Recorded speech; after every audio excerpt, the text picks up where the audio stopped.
Right now, we're in Studio B for Countdown to Vote 2016. I'm joined by Herald Tribune political editor Zach Anderson.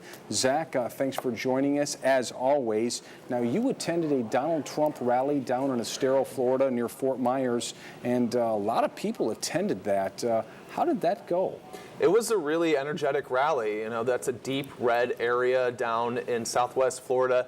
He hadn't been to Lee County or Collier County so far in the campaign, so I think there was a lot of pent-up demand.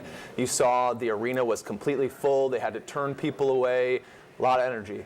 Florida polls, it's kind of a mixed bag right now. I saw a Monmouth poll that showed Hillary Clinton up 5 points, but I've also seen Trump right there, or maybe even a point ahead. Yeah, overall, Trump has been doing much better over the last few weeks. Clinton has been up in a few polls.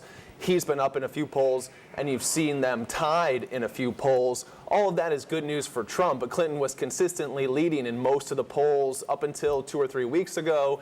It looks like he's pulled even, and Larry Sabato at the University of Virginia, one of the most prominent nonpartisan political handicappers today, put Florida in the toss-up column and says it's a jump ball here. Back in the toss-up, it's going to be very interesting. Now, Trump's finances, his foundation, some of the media outlets have been looking into that a little bit. Is this something that could potentially dog him, depending on where this goes? Part of it, I think, depends on whether the IRS really investigates this. It looks like his foundation had been making some improper, that he had been improperly using his foundation to cover things that weren't charitable purposes.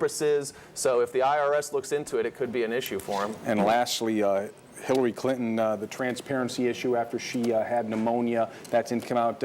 She seems to be catching her footing again, but this trustworthy issue is still a factor, isn't it? Yeah, I mean, I think that's one of the reasons that Trump has started to pull even in some of these states, is that she really has not gotten over some of those issues of trustworthiness, and she's stumbled in other ways. How big could the debate be as far as changing this race? I think it's going to be huge, really. I mean, this is going to be kind of sort of the final showdown here going into the last few weeks of the race, the last month and a half, and, strong performances in these debates are important.